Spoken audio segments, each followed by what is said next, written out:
আসসালামু আলাইকুম। Hi everyone, welcome back to my channel.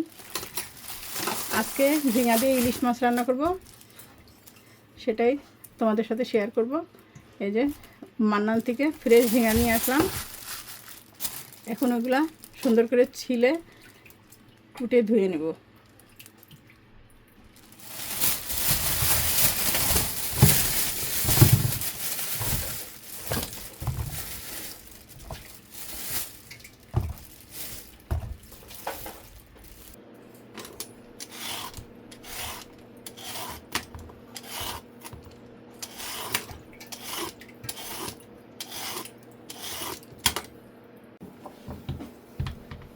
তো আমি ঝিঙাগুলো এভাবে কেটে নিচ্ছি।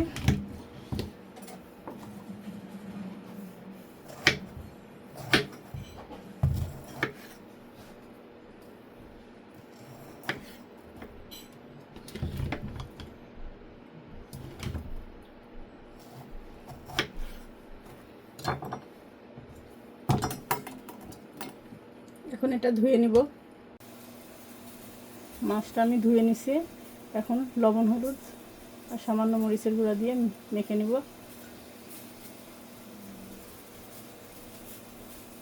বন্ধুরা, এখন এখানে একটা কড়াই দিয়ে দিয়েছি, তেল দিয়ে দিব।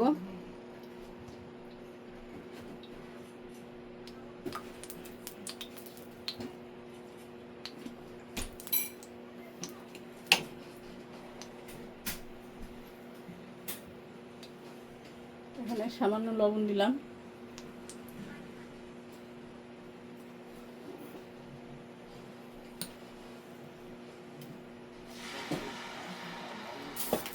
পেঁয়াজ বাটা দিলাম।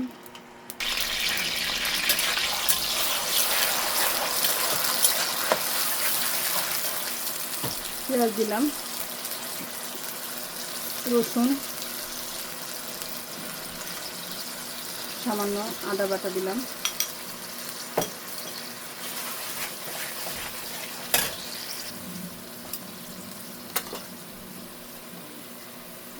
জিরা গুঁড়া, ধনিয়া গুঁড়া, হলুদ,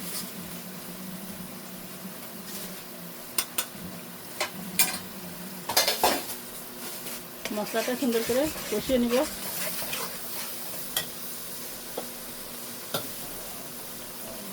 এখানে কাঁচামরিচ কুচি, কাঁচামরিচ দিয়ে আমি রান্নাটা করবো, এই জন্য মরিচ দিয়ে দিলাম।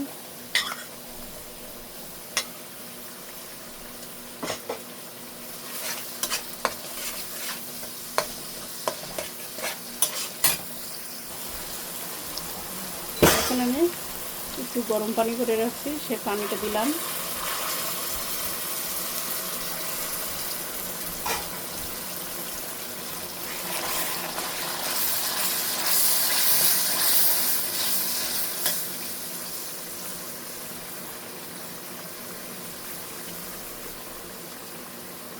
এখানে এখন মাছগুলো দিব। এখন আমি এখানে মাছগুলো দিয়ে দিব।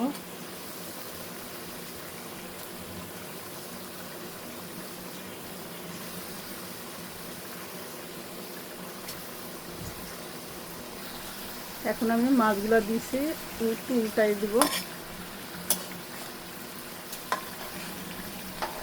মাছটা জাস্ট একটু ভুনে আমি তুলে রাখবো, তাহলে ভালো লাগবে খেতে। মানে মশলাতে মাছের একটা সুন্দর ফ্লেভারও আসবে।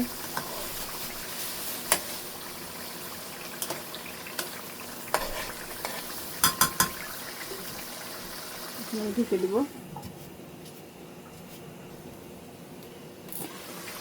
এখন আমি মাছটা তুলে নেব।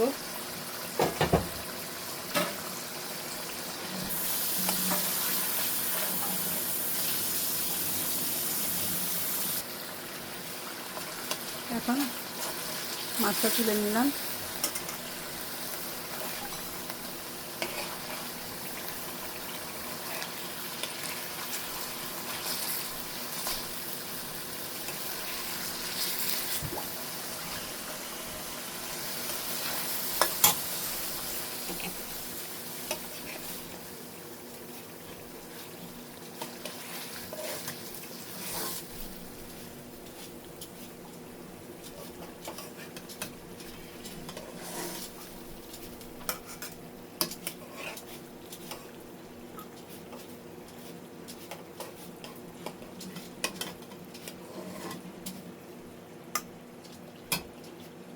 মাছটা তুলে নিলাম।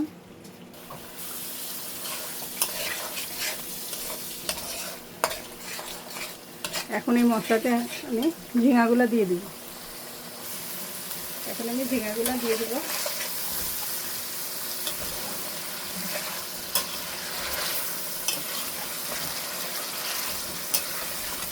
ঝিঙে থেকে তো অনেক পানি,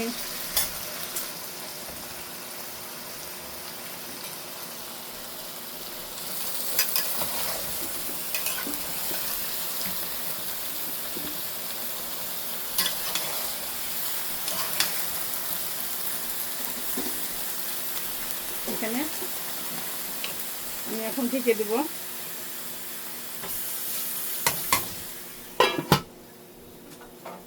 অপেক্ষা করব।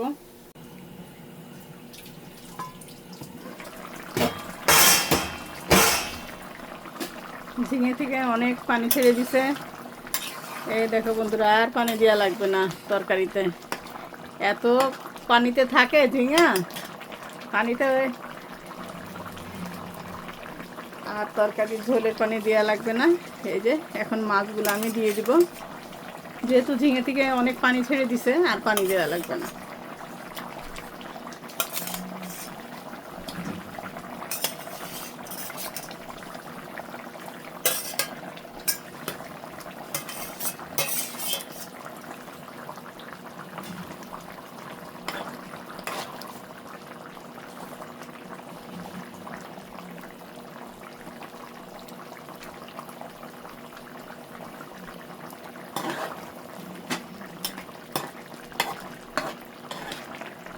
লবণটা ঠিক আছে।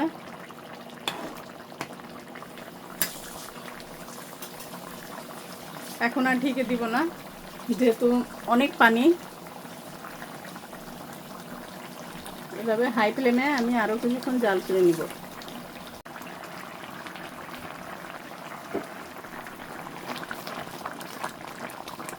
এই যে এরকম রাখবো। এখন ঝোলটা এরকমই থাকবে। আর এখানে একটু জিরার গুঁড়া দিয়ে দিতে হবে, ভাজা জিরার গুঁড়া, তাহলে টেস্টটা ভালো লাগবে। সামান্য একটু জিরার গুঁড়া দিয়ে দেবো, এই টেস্টটা ভালো লাগবে।